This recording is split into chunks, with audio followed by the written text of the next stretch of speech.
UP के आगरा में चलती कार में लगे भीषण आग, धू-धू कर जली कार। कार सवारों ने कूद कर बचाए जान। कार में आग लगने से गुरुद्वारा फ्लाईओवर पर लगा भीषण जाम। दिल्ली एनसीआर में तेज आंधी तूफान, धूल भरी आंधी से आवाजाही में मुश्किल। 50 से 70 किलोमीटर की रफ्तार से चली हवाएं, कई जगह पेड़ भी गिरे। दिल्ली में अचानक तेज आंधी और बारिश से मौसम का मिजाज बदला। वहीं तेज आंधी की वजह से कई पेड़ गिरे। दिल्ली के द्वारका मोड़ के पास साइन बोर्ड गिरने से एक एम्बुलेंस समेत 2 वाहन क्षतिग्रस्त हो गए। यूपी के गोंडा में ट्रक और स्कॉर्पियो में जोरदार भिड़ंत, स्कॉर्पियो के परखच्चे उड़े। हादसे में 3 लोगों की मौत, 10 लोग गंभीर रूप से घायल। अयोध्या से मुंडन संस्कार से लौटते समय हुआ हादसा। यूपी के बुलंदशहर में दबंगों ने लाठी डंडों से होटल संचालक और कर्मचारियों पर हमला किया। मारपीट की घटना सीसीटीवी कैमरे में कैद हुई। हमले में 5 लोगों की हालत गंभीर। पुलिस सीसीटीवी फुटेज के आधार पर छानबीन कर रही है। यूपी के बुलंदशहर में 9.5 लाख रुपए की लूट हुई। बाइक सवार 3 लुटेरों ने तमंचे के बल पर नकदी से भरा बैग लूटा। जमीन की खरीदारी के सिलसिले में रुपए लेकर दिल्ली जा रहा था पीड़ित। लुटेरों की तलाश में जुटी है पुलिस। बढ़ते आगे, यूपी के शामली में सरकारी स्कूल के हेडमास्टर ने कक्षा 4 की छात्रा को डंडे से पीटा। शिकायत करने पर परिजनों को भी हेडमास्टर ने अंजाम भुगतने की धमकी दी। परिजनों ने आरोपी टीचर के खिलाफ तहरीर देकर कार्रवाई की मांग की। यूपी के महाराजगंज में भारत नेपाल के सनौली बॉर्डर पर फर्जी कागजात के साथ ईरानी नागरिक गिरफ्तार। पुलिस ने पकड़े गए विदेशी नागरिक के खिलाफ 14 विदेशी अधिनियम एक्ट के तहत केस दर्ज कर उसे जेल भेज दिया है। यूपी के रामपुर में सोने की तस्करी लूट मामले में पुलिस की बदमाशों के साथ मुठभेड़, गोली लगने से एक बदमाश घायल। मुठभेड़ के बाद पुलिस ने सीआरपीएफ जवान समेत 5 आरोपियों को किया गिरफ्तार। यूपी के महोबा में बाइक चला रहे एक शख्स की जेब में अचानक हुआ मोबाइल में विस्फोट। धमाके के बाद बाइक अनियंत्रित होकर पुल से टकराई। हादसे में बाइक सवार 3 लोग घायल, 2 की हालत गंभीर। यूपी के मुजफ्फरनगर में हथियार बंद करने में छूटे पुलिसकर्मियों के पसीने। एसएसपी के निरीक्षण के बाद कई दरोगा हथियारों को हैंडल करने में फेल हुए। नाराज एसएसपी ने सभी पुलिसकर्मियों को 1 दिन की ट्रेनिंग के आदेश दिए हैं।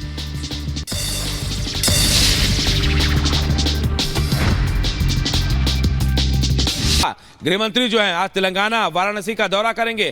काशी में गंगा आरती भी करने वाले हैं अमित शाह। तो देखिए, उत्तर प्रदेश के मुख्यमंत्री योगी आदित्यनाथ जी कानपुर, उन्नाव, बेगूसराय, वाराणसी में चुनावी रैलियां करते नजर आएंगे। तो वहीं प्रधानमंत्री का तूफानी प्रचार भी है। ओडिशा और झारखंड जाने वाले हैं। मेगा चुनावी प्रचार और रोड शो भी होगा।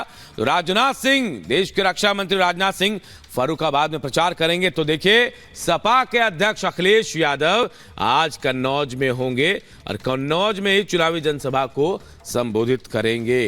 तो तूफानी प्रचार आज सियासी दिग्गजों का कहां कहां होगा, इन 5 तस्वीरों के जरिए हम बात आपको बता रहे हैं।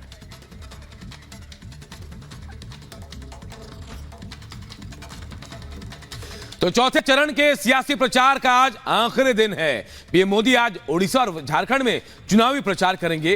पीएम मोदी लगातार अपनी रैलियों में कांग्रेस पर आक्रामक हैं और विपक्ष के हर प्रोपोगंडा का करारा जवाब भी दे रहे हैं। यह खास रिपोर्ट आप सबको दिखाते हैं।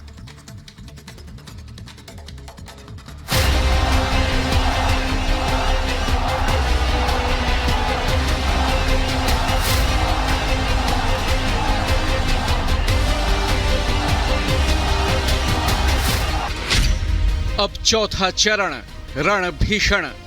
आपको ये तय करना है कि भारत में वोट जिहाद चलेगा या राम राज्य चलेगा। हम उनको लाएंगे दुनिया में फिर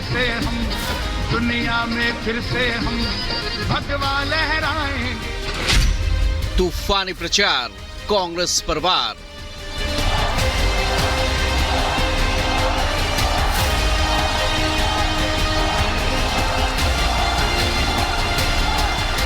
कांग्रेस पार्टी मानसिकता से ही हिंदू विरोधी है। सियासी तीर, मुद्दे गंभीर।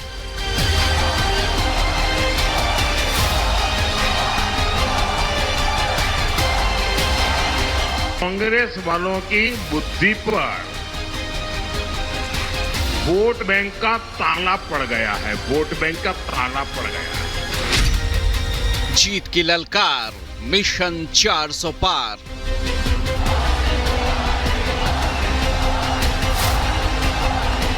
आरक्षण पर कांग्रेस का हाल ये चोर मचाए शोर वाला है। चौथे चरण के सियासी प्रचार का शोर आज शाम थम जाएगा।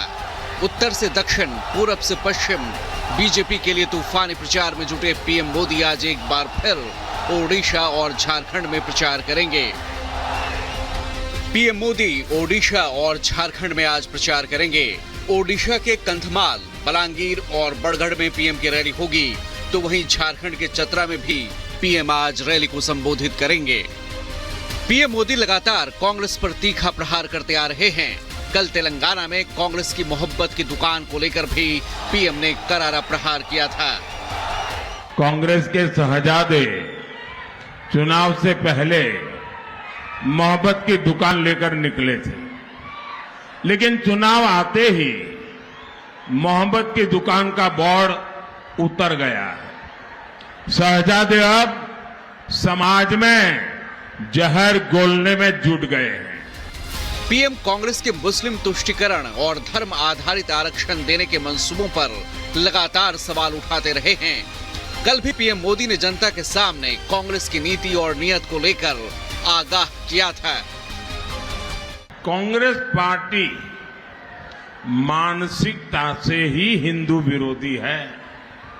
जब बीसी कम्युनिटी के आरक्षण की बात आई तो कांग्रेस ने उसका पूरा विरोध किया था, और अब कांग्रेस एससी, एसटी, बीसी के रिजर्वेशन को रिलीजन के आधार पर मुस्लिमों को देने में जुटी है। दरअसल चौथे चरण में 13 मई को 10 राज्यों की 96 सीटों पर मतदान होना है। 1717 उम्मीदवारों की किस्मत का फैसला जनता करेगी। इस चरण में दांव पर 5 केंद्रीय मंत्रियों की किस्मत है। आंध्र प्रदेश की सभी 25 सीटों पर इसी चरण में वोट डाले जाएंगे। वहीं तेलंगाना की 17 और यूपी की 13 सीटों पर चौथे चरण में मतदान होगा। पीएम मोदी जनता से 400 सीटें जिताने का आशीर्वाद मांग रहे हैं और उसकी वजह भी बता रहे हैं। हाल ही में पीएम ने कहा कि राम मंदिर पर कांग्रेस का बाबरी ताला न लगे, इसलिए भी 400 सीटें चाहिए। मोदी को 400 सीटें चाहिए ताकि कांग्रेस अयोध्या में राम मंदिर पर बाबरी ताला ना लगा दे। पक्ष और विपक्ष के दिग्गज लगातार सियासी प्रचार में जुटे हैं। आज तेलंगाना और वाराणसी का दौरा करेंगे अमित शाह। यूपी और बिहार में योगी आदित्यनाथ की रैलियां होंगी। फर्रुखाबाद में राजनाथ सिंह चुनावी प्रचार करेंगे। कन्नौज में अखिलेश यादव भी हुंकार भरेंगे। ये चुनाव वोट फॉर जिहाद, इसके अगेंस्ट वोट फॉर विकास का चुनाव है। राहुल गांधी की चाइनीज गारंटी के खिलाफ मोदी जी की भारतीय गारंटी का चुनाव है। आप हिंदुओं के हितों के साथ कितना खिलवाड़ करोगे? सनातन को कुचलने की बात करोगे, सनातन को मलेरिया, HIV, एड्स के साथ कंपेयर करोगे। ये क्या सोच है? देश इसको स्वीकार नहीं करता है। और हमने विकास भी की, विरासत भी। सोमनाथ धाम, केदारनाथ धाम, काशी विश्वनाथ धाम, महाकाल लोक धाम और अयोध्या धाम में भव्य राम मंदिर भी बनाया, बुद्ध सर्किट भी बनाया, तो करतारपुर कॉरिडोर भी खुलवाया। एक तरफ बीजेपी 400 पार की बात कर रही है, तो वहीं विपक्ष को भी अपनी जीत की आस है। 2024 4 जून नरेंद्र मोदी हिंदुस्तान के प्रधानमंत्री नहीं रहेंगे। आप लिख के ले लो, नरेंद्र मोदी जी हिंदुस्तान के प्रधानमंत्री नहीं बन सकते हैं। हमने जो करना था, जो काम, जो मेहनत करनी थी, हमने कर दी है। और जो लोग कहते थे डबल इंजन की सरकार है, डबल इंजन की, डबल इंजन वालों के ही सरकार का होर्डिंग से एक इंजन गायब है। और जब वोट पड़ेगा तो जो अकेला इंजन दिखाई दे रहा है होर्डिंग पर, वो भी गायब हो जाएगा, वो भी दिखाई नहीं देगा। अब सियासी बिसात पर जोरदार वार पलटवार है। मुद्दों के तीर चारों तरफ से चलाए जा रहे हैं। अब फैसला जनता को करना है। 4 जून को साफ हो जाएगा कि देश में अब की बार किसकी सरकार। Bureau report, Republic Bharat.